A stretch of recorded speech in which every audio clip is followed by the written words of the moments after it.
Là, c'est bon. Est-ce que vous m'entendez? Oui. Merci beaucoup. Parce que on est vraiment, c'est un lieu de prière. Comment que vous puissiez recevoir le Saint-Esprit. Ce n'est pas ce que je vais dire important, c'est l'important. C'est que le Saint-Esprit va vous communiquer pendant que je parle. Et si nous sommes là ici, ce n'est pas à cause du prédicateur, mais à cause du Saint-Esprit qui nous a réunis. Le thème que nous avons, je mettrai en vous mon esprit et vous vivrez. Ce thème, c'est important à l'époque où nous vivons aujourd'hui. Et c'est la raison pour laquelle nous devons simplement être attentifs à l'action de Saint-Esprit et les paroles qu'il peut vous donner à chacun de vous. Alors, ces paroles invitent effectivement à une réflexion profonde. Que veut dire accueillir l'Esprit de Dieu? Quel impact a-t-il en nous pour nous permettre de vivre pleinement? Pour mieux répondre à ces interrogations, il est utile d'examiner l'œuvre de l'Esprit. Premièrement, il règne. Deuxièmement, il sanctifie parce qu'il est sanctificateur. Troisièmement, il divinise. Ce que j'ai envie de plus appuyer sur le mot diviniser. L'évangile mondial des masses, en décembre 2004, la veillée de Noël, disait Jésus nous divinise. Je retenais ces mots-là, parce que ça me parlait beaucoup. Et que nous constatons dès la création, l'Esprit Saint était sur les eaux. Mais c'est marqué dans la Bible, Dieu créa le ciel et la terre. Ça, c'est la première partie du premier verset. La deuxième partie du verset, qui dit la terre était vide et dévastée. C'est important de voir certains pasteurs, je ne sais pas si Florence est au courant, certains pasteurs expriment cette partie un peu comme la deuxième partie de ce verset, c'est un deuxième tome, la première partie du verset, un premier tome, et quand on entre dans les Actes des Apôtres, c'est un troisième tome. Si vous cherchez dans l'Actes des Apôtres, vous trouverez un moment, c'est marqué, ça c'est un troisième tome que nous vivons. Et qu'aujourd'hui, on compte dans les troisième, c'est-à-dire Actes des Apôtres continue aujourd'hui, les actions de Saint-Esprit que Dieu manifeste à travers nous, quel que soit notre état de vie. Nous sommes des vases fragiles, même fissurés, mais bien qu'il soit fissuré, il est capable de transmettre la lumière facilement. Et c'est la raison pour laquelle Dieu est capable de rétablir tout. Et ce qui est important aussi de voir, si vous voyez dans l'Apocalypse, la mer est disparue. Mais dans la création, Dieu parle dans la première partie, Dieu créa la terre. Et après, on arrive, la terre est dévastée et vidée en forme. Et ensuite, on parle de l'Esprit qui est sur les eaux. Il plana, l'Esprit Saint plana sur les eaux. Alors, si Dieu a créé la terre, il ne parle pas de la mer, il ne parle pas des eaux. Et en même temps, la terre était habitée par les ténèbres. Alors, c'est important de remarquer ça, parce que, pourquoi dans l'Apocalypse il n'y a plus de mer? Pourquoi la mer était là, bien que la terre a été créée au départ? Et nous voyons dans cette création, Dieu a créé l'homme, Dieu va installer l'homme dans le jardin d'Éden.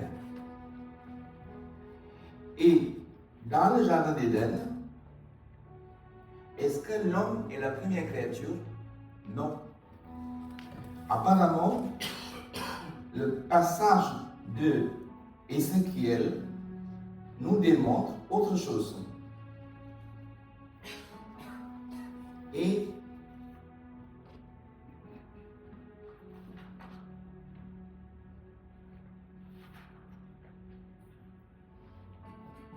ce matin, j'ai senti que, j'ai perdu le fil. Alors, pour me consoler, j'ai dit que ça ne doit pas être très grand. Voilà ce qui est sûr.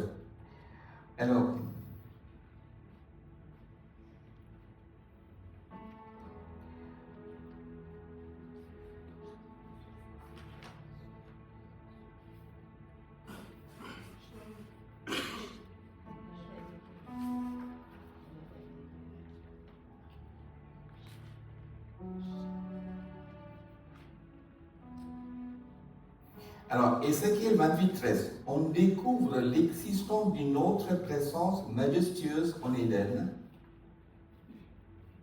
Qu'on dit, tu étais en Éden, le jardin de Dieu, tu étais couvert de pierres précieuses, tes tambourins et tes flûtes étaient à ton service. Cette description semble évoquer une figure glorieuse et puissante, souvent assimilée à Satan. Ces derniers auraient donc été créés avant l'homme. Et ça, c'est confirmé dans Job 38.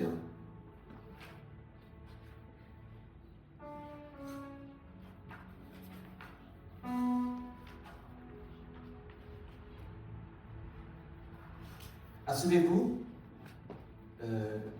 le déroulement de ce que je suis en train de parler est parfaitement comme ça a été prophétisé ce matin en moi. Assurez-vous, Seigneur qui a main, ce n'est pas moi.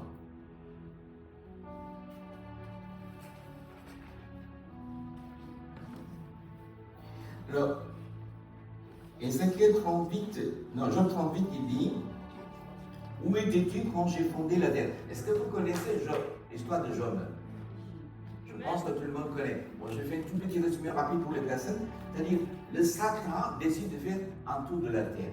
Il fait un tour de la terre, et puis il dit, j'ai fait un escale au ciel. Il fait un escale au ciel, il voit Dieu. Et Dieu demande, as-tu vu mon serviteur? Satan dit, oui, tu lui as fait tellement de bien, il va bien. Et retire tout ce qu'il a, tu verras comment il te comporte. Voilà, ça c'est l'histoire de Job. L'histoire dans laquelle Job va souffrir énormément, Dieu va le bénir à la fin de ça. C'est toutes les épreuves qu'il va vivre. Enfin, l'explication se trouve, juste rapidement, je sors du cadre. Parce que souvent, Job dit ce que je crains, ce qui m'arrive. Et enfin, il a un peu provoqué par ses pensées les épreuves qu'il a rencontrées.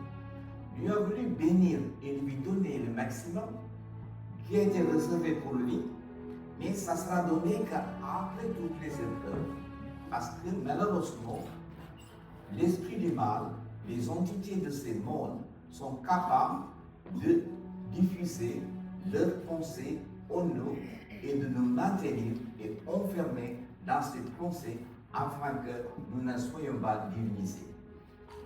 C'est important de savoir. Il parle, d'ailleurs Florence, elle en avait parlé un peu hier, il parle en nous et nous nous taisons. Si quelqu'un nous attaque par la parole, on doit savoir attaquer par la parole. Parce que la parole est puissante. Lorsque Jésus il a été éprouvé, il a utilisé la parole de Dieu qui est dans le Torah. Pourtant lui-même, il est la parole de Dieu. Au lieu d'utiliser ses propres mots, il prend les paroles qui sont dans la Bible, qui sont dans le Torah, il va utiliser ces paroles-là. Et c'est là qu'on voit que Jésus il est totalement obéissant.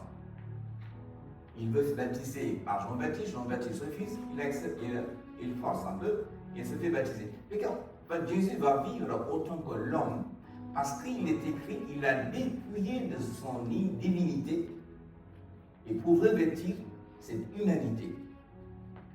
Et là, il est écrit, vous allez voir dans sa vie, il ne s'attribue rien à lui-même. Il s'attribue tout à Dieu. Toute action qu'il va faire, il va dire, je ne fais rien de moi-même, je fais ce que le Père fait, je fais le même. Il y a deux choses que Jésus s'attribuera à lui-même. Le Fils de l'homme, le maître de sabbat, et le deuxième, le Fils de l'homme a le pouvoir de pardonner ses péchés sur la terre. Et ça, c'est important de savoir la deuxième partie du verset, parce que ça, c'est sa mission. Lorsqu'il vient sur la terre, il veut sauver. Il veut sauver l'humanité. Pourquoi? Parce que après la création, vous savez que le premier homme a été trompé par le serpent, et après qu'il a été trompé, il perd la domination qu'il avait. Il perd son autorité qu'il avait. Il perd tout. Il se retrouve caché. Il se retrouve caché derrière un arbre avec des feuilles, etc., etc. À cause de cela, Jésus sera crucifié sur un arbre sec, sans verdure, pour nous sauver. Et là, nous voyons que Dieu, lorsqu'il a créé l'homme, il dit,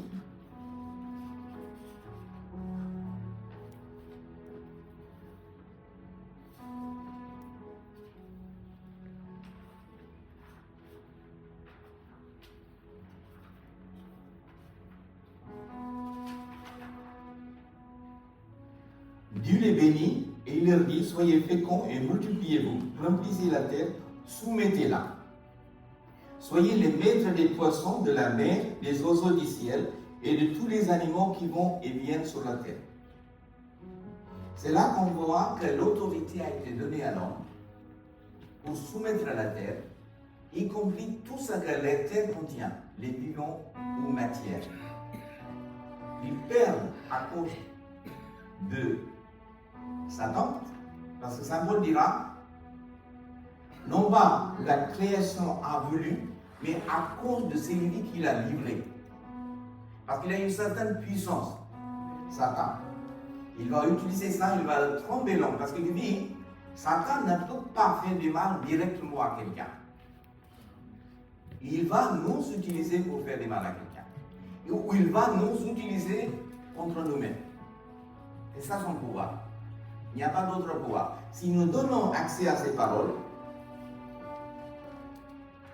beaucoup de personnes pensent que par exemple Abraham, Dieu lui a demandé de sacrifier son fils.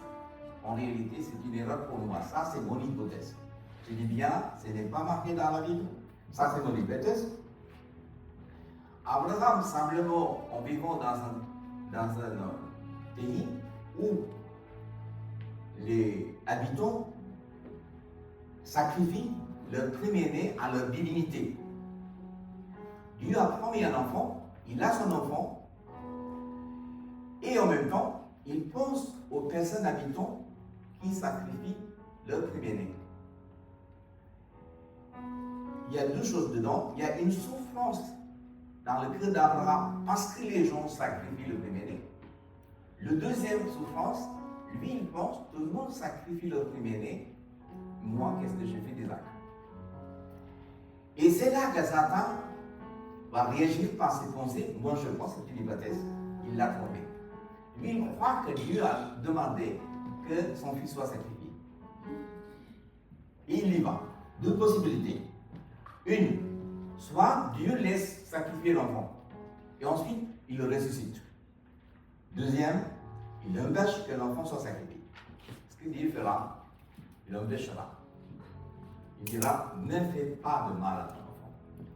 Et là qu'on comprend que Dieu aurait pu très bien, comme il a demandé, s'il a demandé, sacrifier, ressusciter après. Abraham, lui, il croit à la résurrection de son fils, même s'il est mort, Dieu peut le rendre la vie. Mais Dieu ne fait pas ça, Dieu attend. Pourquoi? Il y a une raison.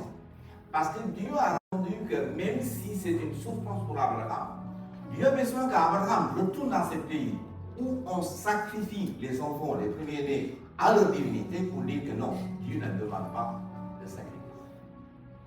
C'est ça l'explication. C'est pourquoi Dieu va patienter. Il n'a pas de choix. Il va laisser jusqu'à là, et puis prend le couteau, il va immoler l'enfant. Dieu dit non, touche pas.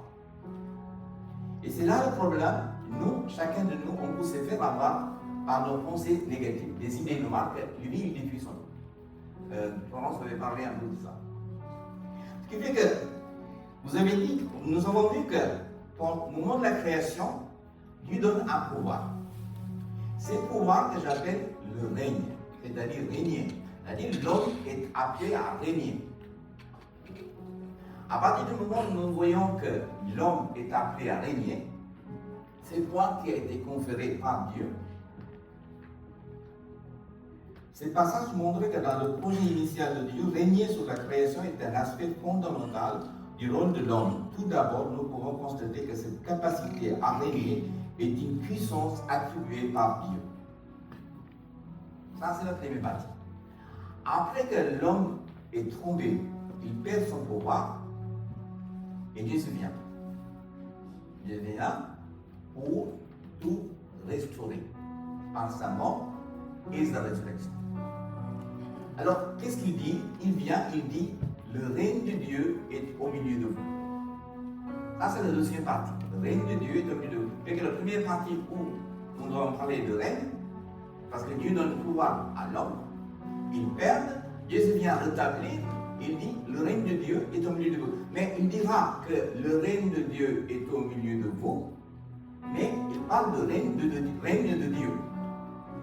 Après sa mort et sa résurrection, il parlera une autre chose. Il dira, tout pouvoir m'a été donné sur la terre et dans le ciel.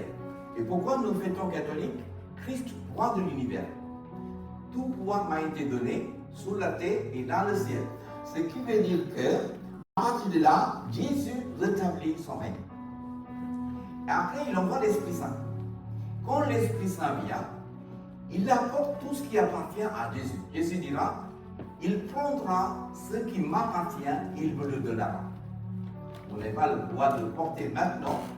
Et l'Esprit Saint, lorsqu'il sera là, il parlera, il vous révélera des choses cachées sur moi. Parce que vous n'avez pas le pouvoir de porter maintenant. Ça, c'est la deuxième partie que nous voyons est rétablir cette règne de Dieu par Jésus lui-même et en obtenant le pouvoir. En fait, moi j'ai imaginé si Jésus dit à son Père, Père, pour moi est impossible. Qu'est-ce qui passerait? Cette mort tragique, cette mort par laquelle il va passer, c'est énorme. Personne ne peut subir une telle souffrance. Et vous savez que Jésus demande à Sainte Marguerite Marie de prendre une heure tous les vendredis soirs de 21h à 23h à 24h. Il l'adorait consolé. Alors, quand est-ce qu'il veut qu'il soit consolé? Quand il était à l'agonie. Mais Jésus, il a passé à l'agonie. Pendant 3 heures, il a prié à genoux. il avait transpiré du sang. Et pendant ce temps-là, chacun, après avoir prié, il retourne voir les disciples, Jean, Jacques, Pierre, tous les trois, ils dorment. Veillez et priez, l'esprit est fort, la chair est faible, le Fils de l'homme va être livré. Et enfin, pourquoi je voulais parler de cela? Jésus, après, il a été crucifié, il était sur la croix, et il a les mains percées, les pieds percés, pour respirer, il est obligé, je ne sais pas si vous savez, soulever le corps pour respirer. Et chaque fois qu'il doit soulever pour chaque respiration, expiration, son corps est arraché par les clous. Et c'est une souffrance horrible. Malgré tout, Jésus demande une consolation de Gethsemane pour les heures que les apôtres n'ont pas données. Et il veut que la Sainte Marguerite Marie lui donne de par elle. Et il nous a demandé à tous d'être son consolateur. Il y a un diacre qui avait enseigné, j'ai beaucoup aimé, ta vocation, consoler le cœur du Christ. J'ai beaucoup aimé cet enseignement. Et la raison, c'est agonie que Jésus a vécu. Toute la souffrance, la dépression, les maladies, la solitude, tout ce que les hommes, l'humanité, y compris à cause du péché, ont vécu, ont vivre, Jésus avait porté dedans. Vous imaginez, vous avez 3 enfants qui souffrent, vous portez les souffrances de 3 enfants, ça vous fait mal. Et vous imaginez toute l'humanité jusqu'à la fin des temps, Jésus avait porté toute la détresse, toutes les maladies, toutes les souffrances, tout ce qu'on a pu endurer, il avait le Satan, il a écrasé avec ça. C'est pourquoi Saint Paul dira, Dieu a identifié Jésus au péché. Et telle souffrance qu'ils ont. C'est vrai que même après la flagellation, il a percé une bonne partie de sang. Il a réussi à aller jusqu'au bout avec ses croix. Je ne sais pas comment il a fait. Bien qu'il a vécu autant que l'homme, parce que son humanité a souffert, sa divinité était en lui, mais il a dépouillé de son humanité parce que Marie ne peut pas contenir dans son sein sa divinité et son humanité. C'est un peu, il donne tout le pouvoir qu'il avait, c'est le Père qui agit en lui. C'est pourquoi Jésus dit, je ne fais rien de moi-même, le Père qui est en moi. Alors, rapidement, je vais faire quelques petits points sur les fautes. J'utilise le mot faute au lieu de péché, parce que le mot péché, les gens disent que c'est démodé. C'est-à-dire, quand vous parlez de l'historique du péché des personnes non-croyantes, ils ont du mal. Ils doivent même s'enfuir. Il faut éviter. Parce que Dieu a un projet de faire entrer, et tous ceux qui sont à l'extérieur de l'Église, dans l'Église, tous ceux qui sont à l'extérieur, Dieu va les attirer, il va faire passer par Jésus-Christ au ciel. Et c'est ça c'est le projet de Dieu. C'est important de savoir, nous vivons dans une époque où vous avez dans l'Église un prêtre connu par ses prophéties. Un jour, il disait, il y a une dizaine d'années même, l'Église a besoin de faire la vérité sur les événements que vous avez vus, tout ce qui est péché sexuel. Et lorsque l'Église fera la vérité, Dieu agira. Mais ça n'empêche, un de mes amis musulmans, c'est incroyable à lui pour parler à n'importe qui. Il m'a dit, Logan, on est d'accord, mais il faut que quelqu'un qui paye le prix. Voilà, ça c'est l'époque de Jésus. Dieu va agir par une dimension que nous n'avons jamais vue. Ça, c'est ce que va réaliser Dieu aujourd'hui, à partir d'aujourd'hui, par le Saint-Esprit. Amen. Et ce qui fait qu'il y aura beaucoup de conversions. Vous voyez, cette année, plus de 2000 catéchumènes qui ont été baptisés dans l'Église catholique. Vous le savez bien. L'Église protestante. Vous voyez, ça, c'est C'est un projet de Dieu, c'est pas nous. Nous n'apprenons rien. C'est pour ça que Jésus dit, on ne peut rien faire. Alors je viens sur les fautes. Alors je vais simplifier l'histoire de fautes, parce que moi j'ai l'impression qu'on donne beaucoup plus d'importance au péché. D'ailleurs, Florence en avait parlé hier. Je vais vous donner quelques versets rapides. Premier, Saint Jean chapitre 5 et 18.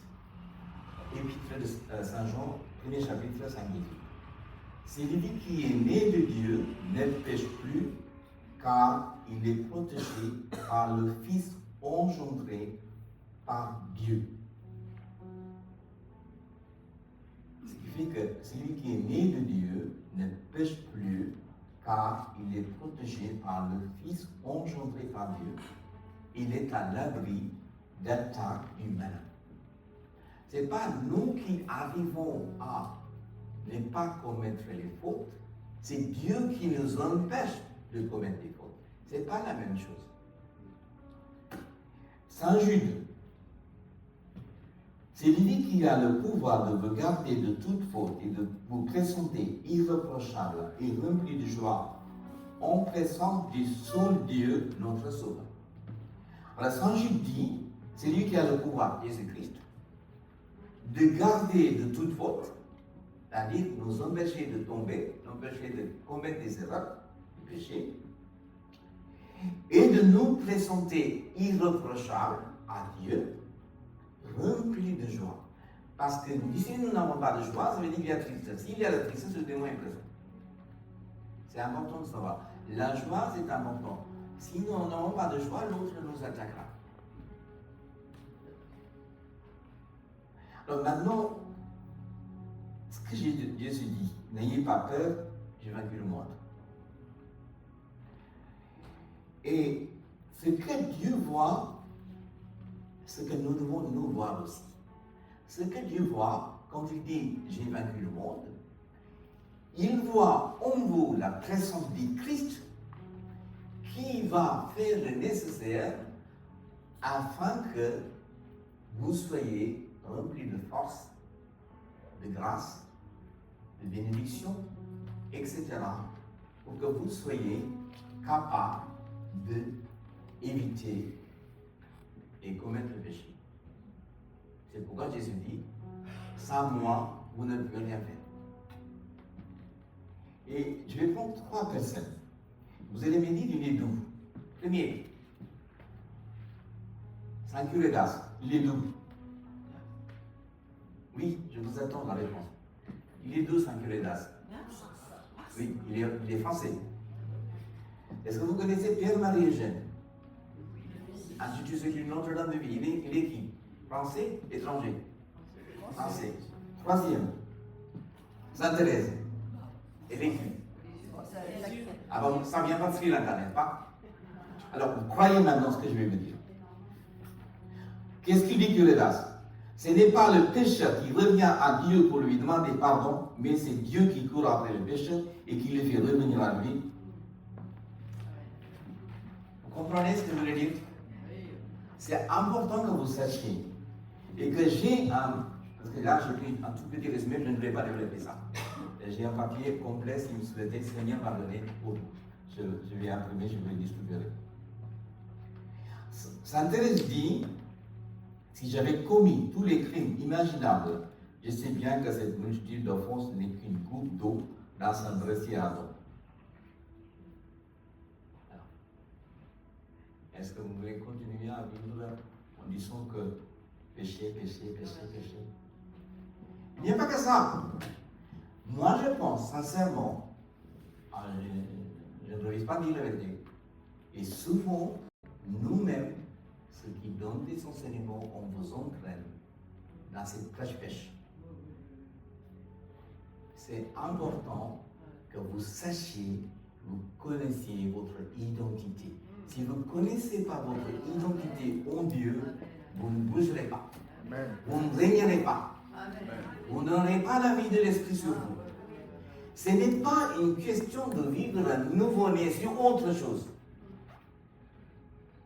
C'est autre chose. Il n'est pas question de nous laisser. Pourquoi? Parce que le problème, Dieu ne nous disqualifie jamais. Mettez-vous dans la tête. Dieu ne nous disqualifie jamais, mais le Satan cherchera toujours à nous disqualifier. Il a le pouvoir si vous l'écoutez. S'il n'a pas le pouvoir si vous ne l'écoutez pas. C'est important de savoir. Pour aujourd'hui, je ne veux plus revenir sur ce sujet pendant les sessions que nous allons faire plus tard. Si nous devons continuer les sessions à partir d'aujourd'hui, c'est à vous de soutenir. Parce que Dieu, à qui nous comptons, mais Dieu compte sur vous et sur votre porte-monnaie. Voilà, ça demande un engagement. Ça ne demande pas un engagement avec nous. Ça demande aussi un engagement avec Dieu. Parce qu'il y a la foi qui va jouer. Donnez, on vous donnera. Cherchez, vous trouverez. Donnez, vous savez, le verset, je ne vais pas chercher, pour éviter de prendre plus de temps par rapport à ça. Maintenant, je reviens sur les dernières choses des fautes.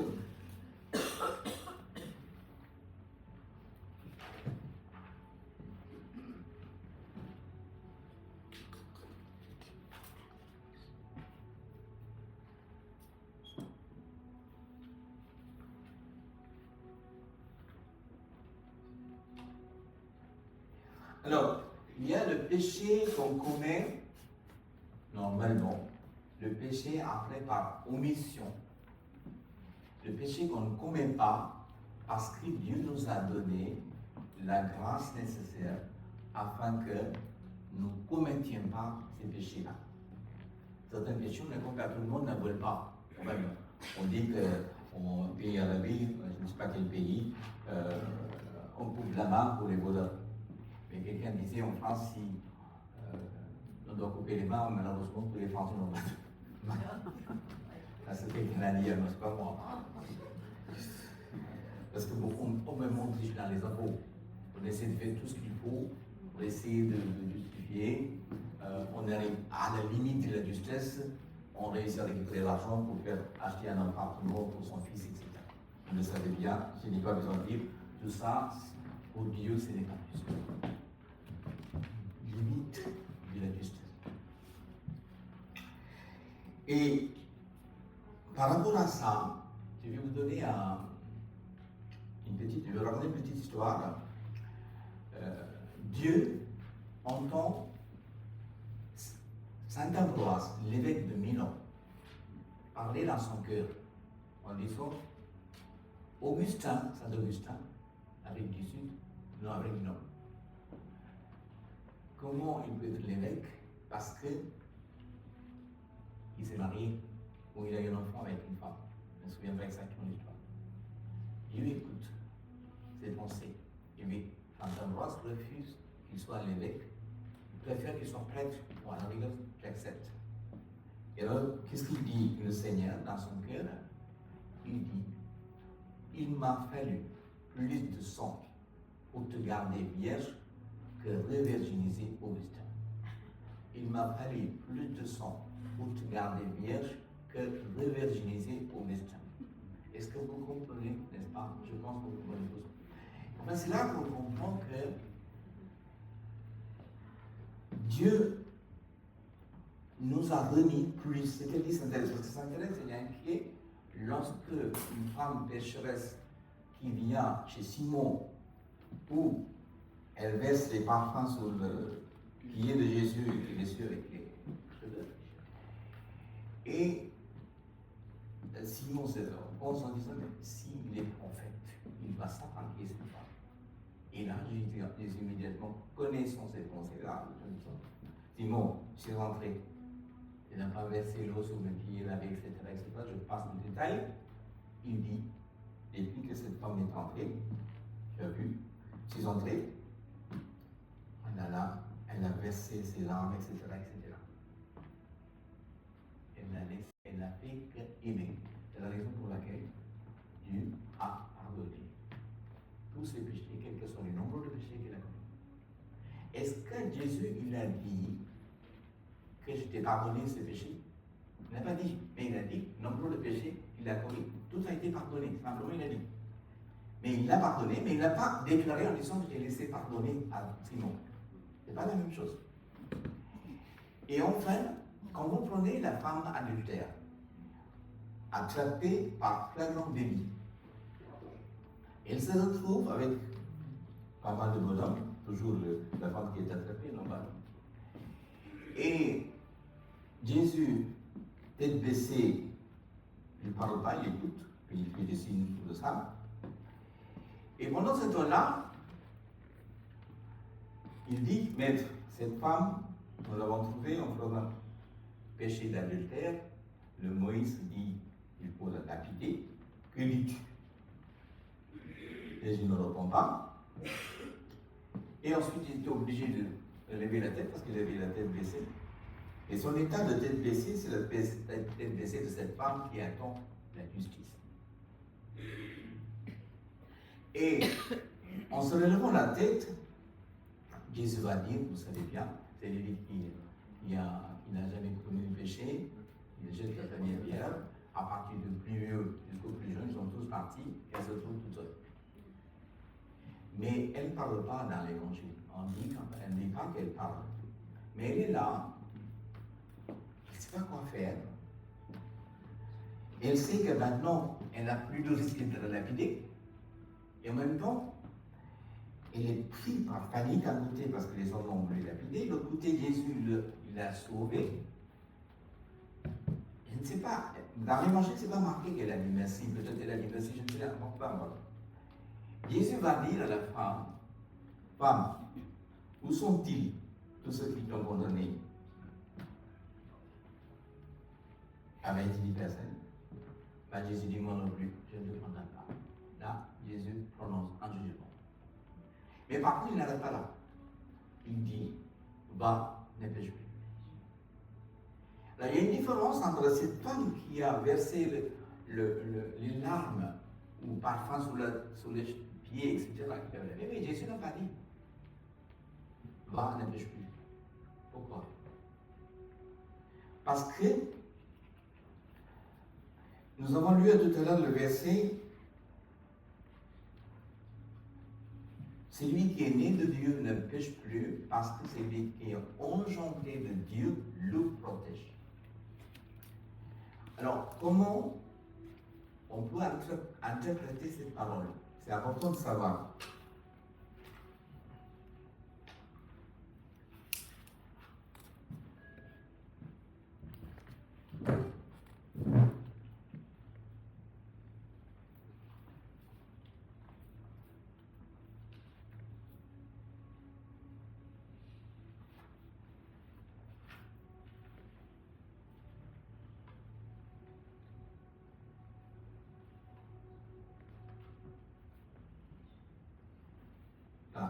Cette affirmation soulève alors une question essentielle. Quand cette protection divine commence-t-elle à opérer? Elle devient effective lorsque l'homme, animé d'un cœur sincère, se tourne vers Dieu. Ce retour à Dieu passe par la confession humble de ses fautes dans le sacrement de réconciliation. Confession par demander pardon. Accompagné d'une ferme résolution de ne plus retomber dans les mêmes erreurs. Il s'agit aussi de choisir d'aimer le Seigneur et de demeurer en lui. C'est au moment où cet engagement sincère que se créent ces liens profonds entre la faiblesse humaine et la puissance rédemptrice de Dieu. Dès lors, c'est lui qui est engendré par Dieu devient notre défenseur et protecteur. Vous suivez? Parce que si nous ne restons pas attachés à Dieu, si nous n'entretenons pas notre relation avec Dieu, malgré que nous sommes nouveau-nés, on va retomber. Puis que votre relation avec Dieu est beaucoup plus importante que le péché que vous commettez. Et que cette relation, cette intimité à laquelle Dieu vous appelle, parce qu'il y a une prière qu'on dit dans le prière eucharistique, nos chants et nos louanges n'ajoutent rien sur toi, Seigneur, mais elles nous font approcher de toi. De même, Entretenir notre relation avec Dieu nous fait approcher de lui. À partir du moment où nous sommes proches de lui, nous sommes sous la puissance protection des ailes du Saint-Esprit. Et là, Dieu pourra agir pleinement en nous pour nous protéger.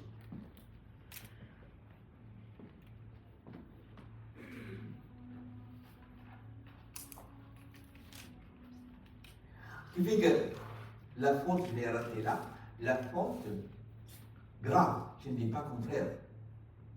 Ça peut, par exemple, couper notre relation, c'est pour ça que ça serait mieux de demander pardon le plus rapidement possible.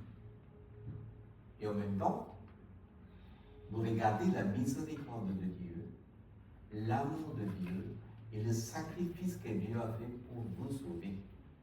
Si vous étiez une seule personne sur la terre tout seul, Jésus était capable de venir mourir et vous sauver. Parce que Dieu vous aime par un tel amour. Nous nous trompons sur Dieu. Je suis très étonné, c'est moi qui viens de l'hindouisme. Je me suis converti en 88. Cette manque de connaissance de Dieu, je vois Dieu est là, mon peuple meurt faute de connaissance. C'est vraiment, je regrette beaucoup par l'exemple, bon, ce sont des hypothèses que je vous ai dit sur Abraham, pour moi c'est la vérité. Mais je ne peux pas déclarer cela en public comme ça, parce que c'est écrit dans la Bible. Il n'y a pas que ça, Job, je vous avais dit tout à l'heure.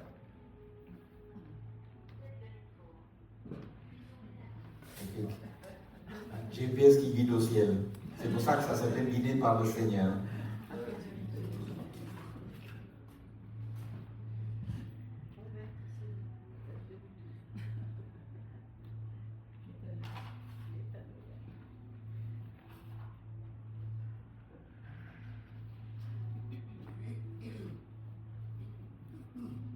Maintenant, je reviens sur la partie suivante.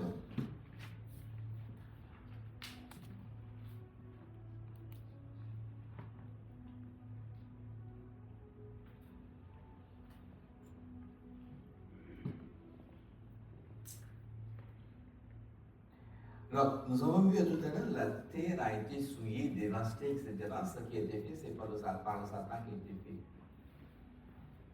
fait. Et par contre, il décrit bien que Dieu créa l'homme à partir de la poussière.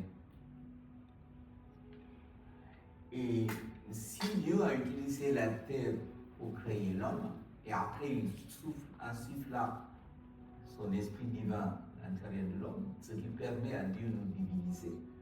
Parce que nous sortons de Dieu comme Jésus est sorti de Dieu. Mais la différence, Jésus a la double nature divine et nature humaine. Et sa nature humaine et nature divine cohabitent ensemble. Cette nature divine n'a pas avalé la nature humaine. Et que ces deux natures habitent 100% pleinement ensemble.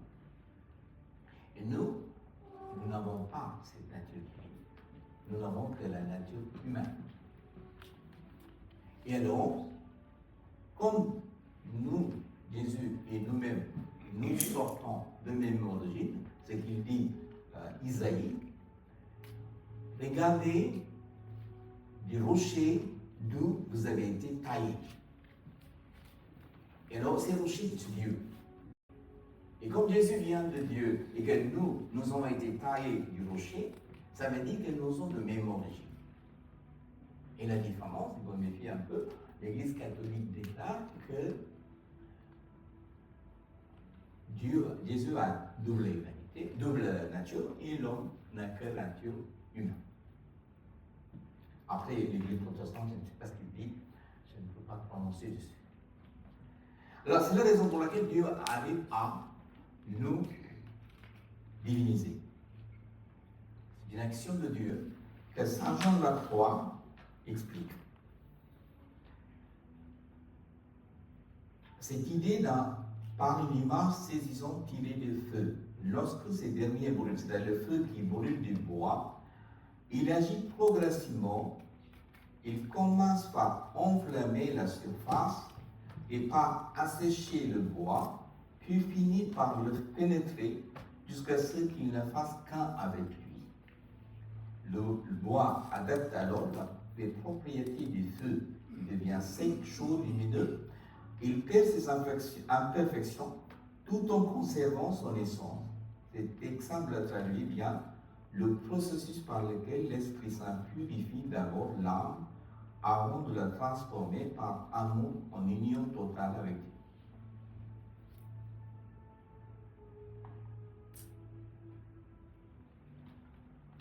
Ce qui fait Dieu par son action de Saint-Esprit, c'est ce qu'on appelle union de volonté ou mariage spirituel chez les carmes. Lorsque vous êtes arrivé à cette étape, vous n'êtes pas seulement sanctifié, mais vous êtes divinisé. Parce que vous avez été par la même volonté. Lorsque vous êtes divinisé, Dieu est en vous, vous êtes en Dieu. C'est plus que le mariage humain. Ça n'a rien à voir. Le mariage humain, vous devenez le moitié de l'autre, mais Dieu est en vous pleinement et vous êtes pleinement Dieu. Aujourd'hui, par exemple, vous pouvez dire, moi je vois quelque chose, et puis Dieu voit quelque chose. Est-ce que nous voyons tous les deux dans la même chose? Non. Dieu voit autre chose. Parce que moi je vois la carence, Dieu voit le cœur. Mais lorsque nous sommes unis à Dieu, nous voyons ce que Dieu voit. Il voit ce que nous voyons. Et nos actions sont complètement transformées, divinisées. Et Dieu qui agit en nous, ce n'est plus nous. C'est pour ça que Saint Paul dit là, je ne vis plus, c'est moi qui vis. Non, je ne vis plus moi-même, c'est Jésus qui vit en moi. Lorsque vous êtes divinisé, vous l'aimez. C'est là l'appel.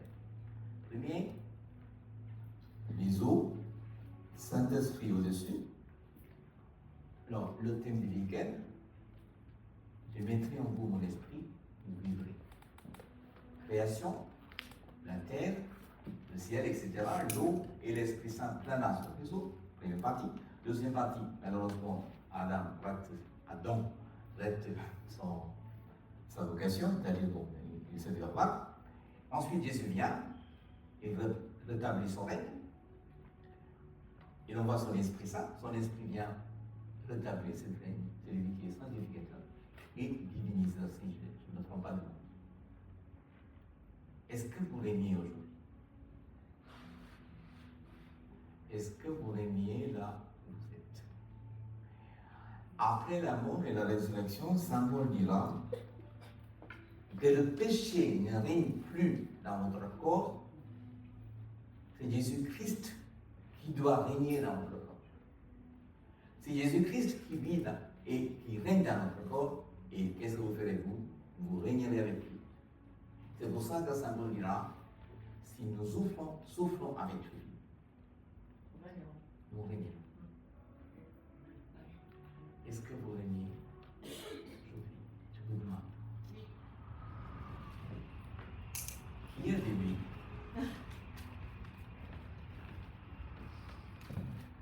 Bon, j'espère que le Seigneur vous a donné cette classe, merci Seigneur. Mais sincèrement, on a besoin de reprendre le temps de réfléchir et de changer de mentalité, de pensée, attitude, comportement. C'est important de changer de mentalité, changer de pensée, d'attitude, comportement. Tout a changé. Sinon, nous allons nous faire avoir. Quelqu'un me suit? Alors je vais vous demander, s'il vous plaît, de dire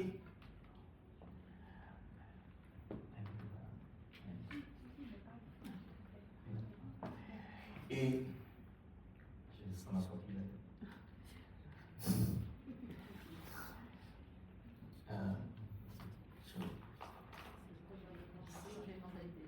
Oui, attendez, tout à fait.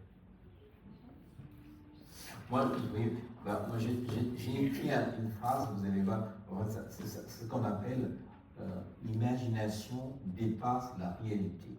Lorsque Dieu contemple son Fils, Il se réjouit en cette union parfaite de l'humanité et de la divinité que celui-ci représente. Dieu se dit alors, maintenant, je suis assuré que mon Fils mettra tout en œuvre pour que chaque être humain qui entrera dans ma demeure soit à son image, transformé par l'Esprit Saint que je lui ai confié. Ça, c'est ce que je fais, imagination qui dépasse la réalité. J'ai étudié comme ça, j'ai écrit, excusez-moi. Voilà. Alors, en fait, en réalité, qu'est-ce que nous sommes? Nous sommes des hybrides. Jésus n'est pas hybride. Et nous sommes bien des hybrides.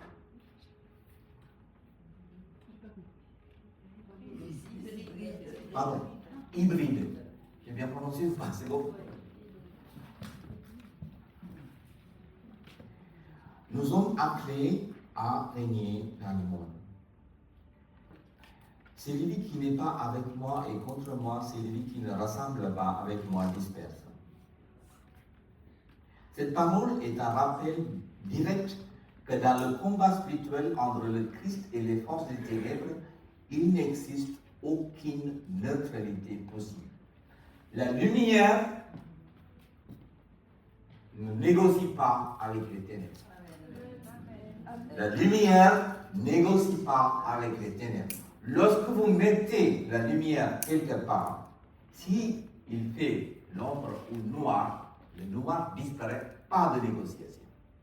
C'est pourquoi Jésus nous a appelés, vous êtes la lumière du monde. Alors, maintenant, chacun de nous est confronté à un choix crucial. Sommes-nous prêts à nous tenir aux côtés du Seigneur en prenant part à son œuvre et à son dessein, ou bien consciemment ou non, nous retrouvons nous aligner avec les forces de ce monde, opposant ainsi ceux qui luttent aux côtés du Seigneur. Alors la question, où est-ce que nous sommes? Aujourd'hui, Dieu veut que vous compreniez, il n'est pas question de Jeanne d'Arc qui a été brûlée, il n'est pas question que Saint-Bernard soit souffert, il est question de organiser, il est question de partager, il est question de former unité afin de combattre le démon, parce que le démon arrive à nous utiliser pour chasser nous-mêmes entre nous. Et c'est à nous d'utiliser le démon, ce qu'il dira Évangile Cantique, tu chasseras le démon par le démon. Et nous, ce qu'on fait toute la journée, on fait chasser l'homme par l'homme. Nous utilisons nos frères et sœurs pour torturer, pour persécuter, pour humilier, pour rejeter, pour condamner. Ça, c'est notre humanité qui est pécheresse, qui est malheureusement prise par le mal. Il faut changer cette attitude. Il faut changer cette attitude pour unir et combattre contre le mal. Et vous gagnerez le terrain, vous régnerez, Satan sera dégagé de ce monde. Alors c'est à vous de combattre. C'est à vous de... Jésus, lorsqu'il a confié à Saint-Pierre la mission, qu'est-ce qu'il a dit? Qu'est-ce qu'il a dit lorsque Jésus a confié à Saint-Pierre la mission? M'aimes-tu, 3 fois. Jésus ne demande pas de grandes choses. Jésus demande de l'aimer. Jésus demande de vivre cette communion pleinement avec lui. De l'aimer. Demandez à d'autres. Si vous l'aimez, qui dit Jésus? Celui qui m'aime aimera par mon Père. Nous viendrons chez lui, nous ferons notre démarche. Alors, ce qui fait que l'homme a été créé pour que Dieu démarre en lui. Mais la terre a été créée pour que l'homme soit, la terre soit démarche de l'homme. Ce qu'il a fait, Satan, il a endommagé la terre pour que la terre soit invivable. De même, il nous utilise pour que nous ne soyons pas des mains de Dieu. Il nous détruit. Dépression.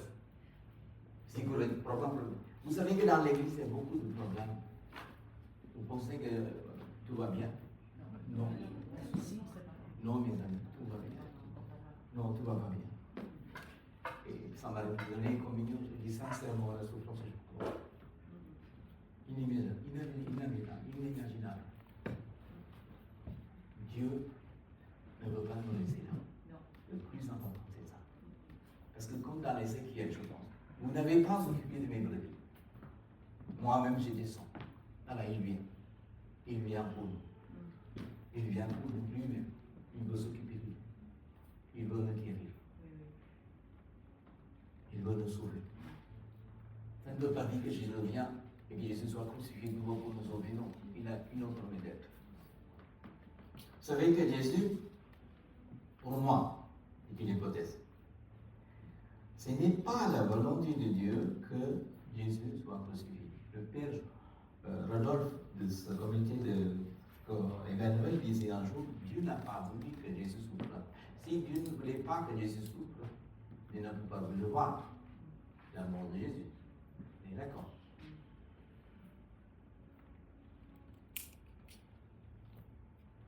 Jésus, il a fait le choix. Librement le choix. Un jour, le Seigneur m'a parlé. Il dit, je t'ai sauvé, je t'ai libéré. Maintenant, tu es libre. Ça veut dire que soit je reprends son appel, je fais ce qu'il veut, soit je vis ma vie. Il ne m'a rien imposé. Pensez-vous que Jésus soit imposé à vivre ces chemins de croix, mort, résurrection, etc. Non. Non, sincèrement pour moi, bien que je lis bien, c'est une hypothèse. Il n'est pas déclaré ce que je vous ai dit. Important de savoir. Alors vous êtes appelés à régner. Et l'Esprit Saint est en vous. Et nous limitons l'action du Saint-Esprit. Nous ne lui donnons pas plein pouvoir dans nos vies afin que le Saint-Esprit agisse pleinement afin que nous régnions. C'est là le problème. Et alors, quel est votre temps de prière tous les jours? Quel est le temps que vous prenez pour l'étude de la Bible? Quel est le temps que vous prenez pour l'adoration sans sacrement ou l'adoration de tout? Est-ce que vous donnez assez de temps? Dieu a vécu 33 ans. Il est mort sur la croix dans une journée pour vous sauver. Vous donnez une journée dans la semaine pour la prière? Oui? Non? Alors c'est important. Si nous ne faisons pas, c'est nous qui perdons. Alors, je vais invoquer Saint-Esprit sur vous maintenant, afin que l'Esprit Saint vienne apporter le don des larmes. Il y a 2 étapes. La première étape, que vous puissiez pleurer vos fautes une fois pour toutes. Deuxième étape, vous pleuriez pour Jésus qui est mort sur la croix. Est-ce que vous suivez? Première étape, vous pleurez vraiment, vous demandez à l'homme de don des larmes. Vous pleurez pour vos péchés, vos fautes pour laquelle Jésus est. Attention, il y a une différence. C'est-à-dire, je vous ai parlé tout à l'heure en disant que Dieu nous a donné des grâces à l'avance afin qu'on ne commet pas tel péché. Et je n'ai pas le droit de dire que Jésus m'a sauvé, bien sûr, mais j'ai commis quelques péchés, voilà, c'est tout. Ah non. Ah non, il n'est pas question. C'est pour ça qu'il y a l'histoire d'Augustin et de Saint Ambroise que je vous ai racontée. Mais que si vous n'avez pas péché plus, trop de péchés, par exemple, je dis comme ça veut dire que Jésus il a versé beaucoup plus de sang pour vous. Que je vous ai fait comprendre. Jésus il a versé beaucoup plus de sang pour vous. Et que vous devez reconnaître cela. C'est pour ça qu'il faut que Dieu vous révèle cette repentance en vous. Par Saint-Esprit, c'est pourquoi Saint-Esprit a été envoyé. Matière de péché, il vous révélera.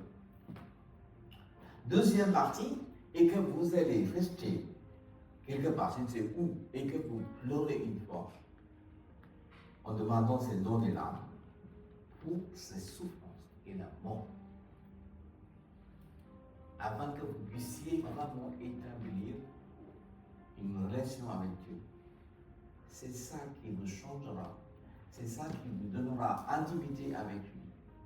C'est ça qui vous permettra après de lui donner toute la grâce. Si Jésus règne en vous, et vous régnez avec lui. Si vous régnez avec lui, Satan ne peut pas vous faire des divorces, faire des familles recomposées, d'autres actes quelconques qui blessent l'humanité, qui fait mal à l'humanité. Et si vous faites ça, et vous êtes avec Dieu, Dieu est avec vous, il vous protégera.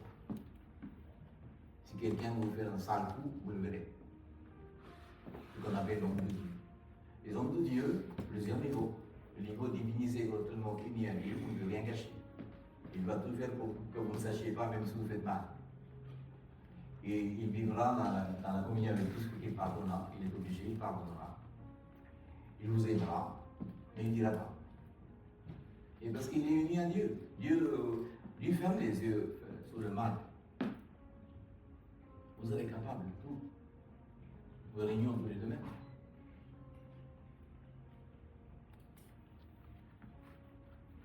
Donc, nous allons invoquer Saint-Esprit pour rester là, simplement, mais levez-vous. Ceux qui veulent mettre à genoux, n'hésitez pas. C'est à vous de voir avec Saint-Esprit ce que vous voulez.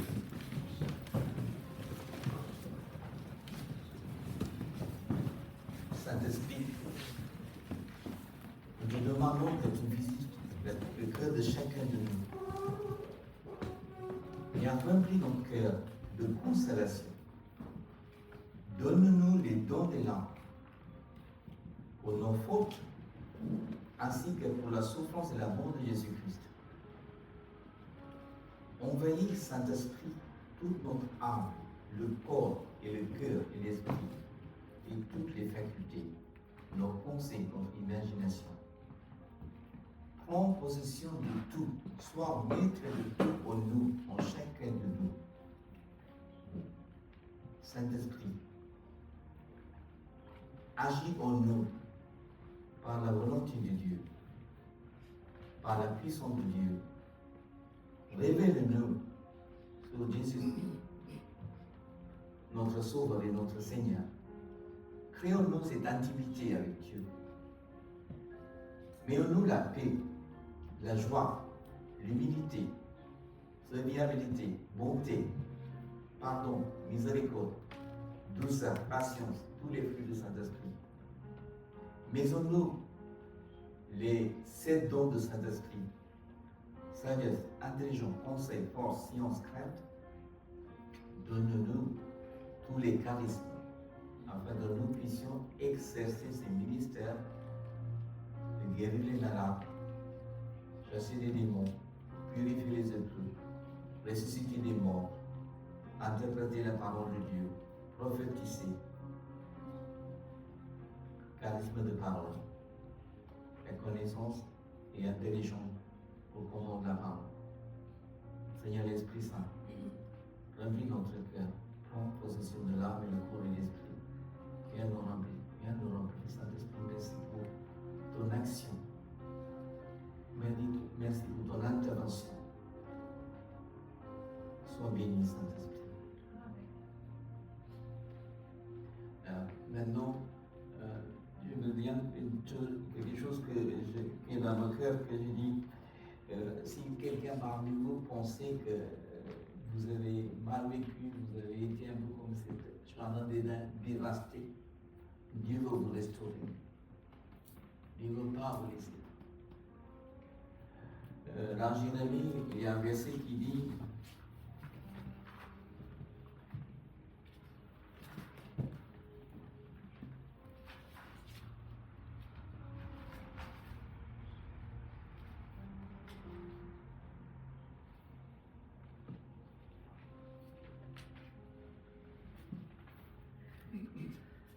ainsi parle le Seigneur, toute la terre sera désolée, mais je n'en ferai pas l'extermination. Je reconstruirai ce qui était démoli, je replante ce qui était désolé. Dieu veut restaurer la vie de tous. Alors je vais vous demander les équipés de prière de venir à côté de moi, s'il vous plaît, qu'on puisse prier pour les personnes.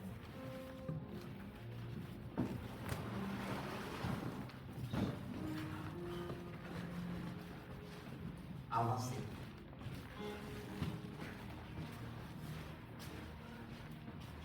Si vous souhaitez recevoir la prière, avancez.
C'est suspect. Évitez de faire tomber mon téléphone s'il vous plaît. Ok. C'est son prix pour toi ou pas?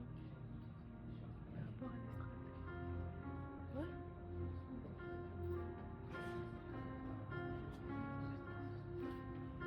Merci.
Les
cieux rugissent ton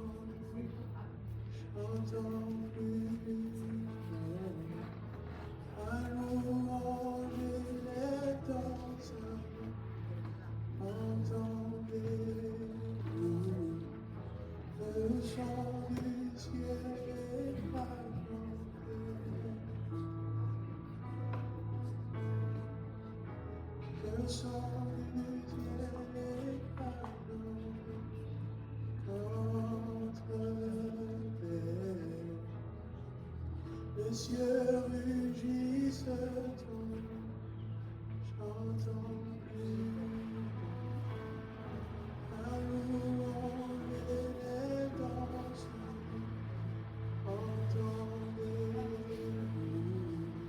entendez-vous, chant du ciel éclatant feu, le chant du ciel éclatant feu. Esprit de Dieu,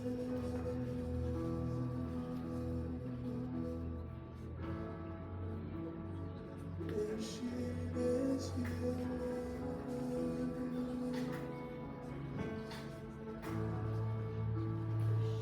Esprit de Dieu,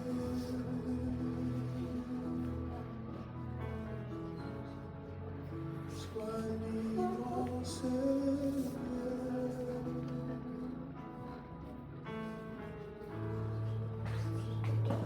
Esprit de Dieu,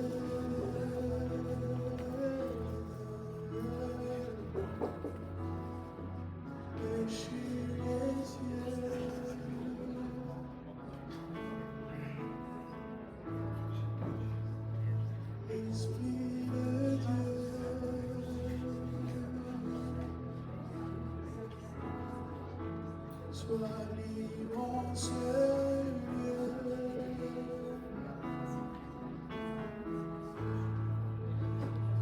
Esprit de Dieu,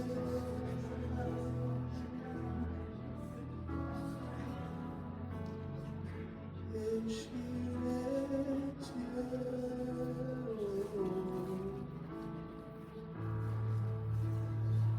Esprit de Dieu,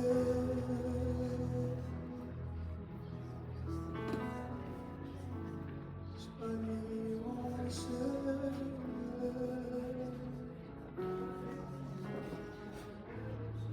Notre Père, les cieux bénissent encore plus fort. À louange et les pensées, entendez-nous, le chant du ciel est partout.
Glorifie Jésus,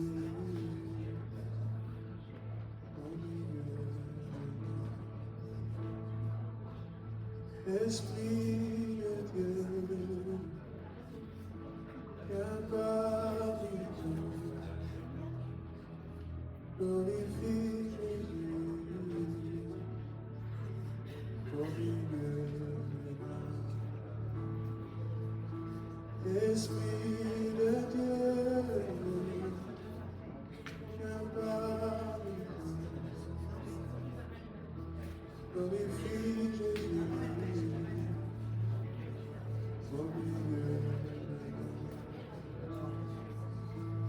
Esprit de Dieu, viens parmi nous. Glorifie Jésus. Au milieu de nous. Esprit de Dieu, viens parmi nous. Glorifie Jésus, au milieu de nous. Nous voulons vivre ta puissance. Parle ta puissance, manifeste ta puissance, Jésus. Nous voulons ta puissance, par ta puissance, manifeste ta puissance, Jésus, Esprit de Dieu, viens parmi nous, glorifie Jésus, au milieu de nous. Esprit de Dieu, viens parmi nous, glorifie Jésus, au milieu de nous. Esprit de Dieu, viens parmi nous, glorifie Jésus, au milieu de nous.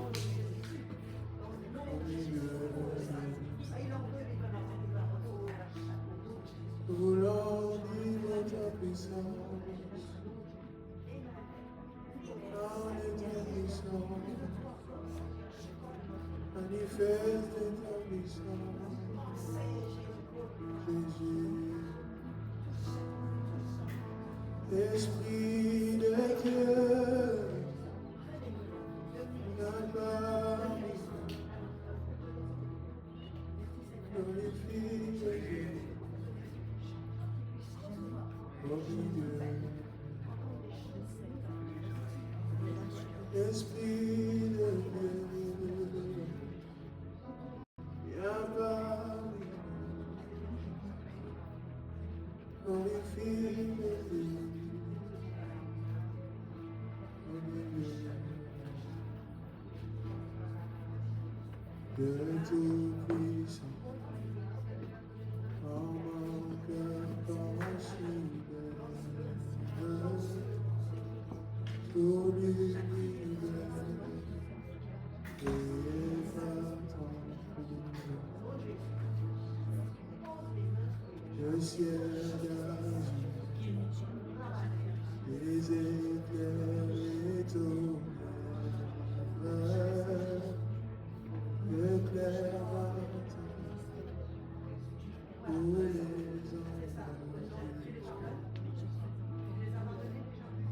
Dieu tout-puissant, en mon cœur considère tout l'univers créé par ton pouvoir. Le ciel d'azur, les éclairs, les tonnerres, le clair matin, tous les hommes, que tout mon être alors se dégage. Dieu tout-puissant, que tu es. De tout mon être alors se dégage. Dieu tout-puissant, que tu es.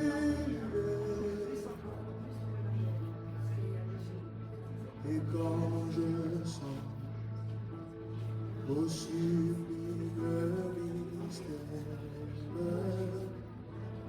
qu'un Dieu si grand et plus grand Seigneur,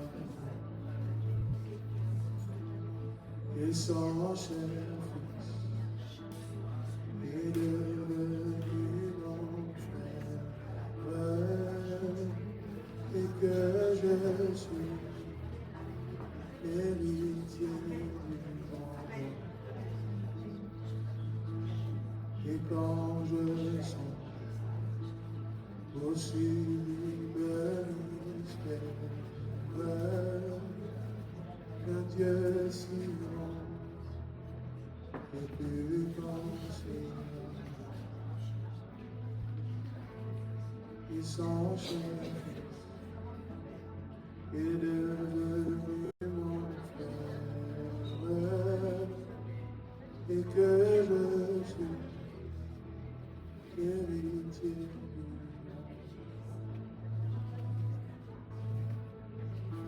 On est alors ce Dieu tout puissant, que tu es, et tout le monde est alors ce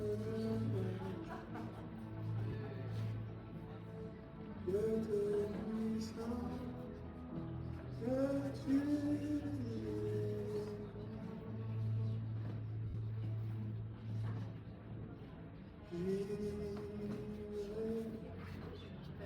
Je ne fais toi.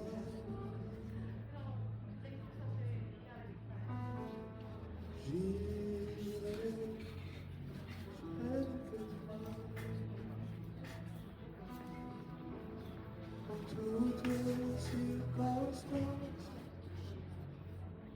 je serai combien. J'irai, je ne fais toi. En toutes circonstances, je serai comblé. En toutes circonstances, je serai comblé. Je ne fais toi.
Yes,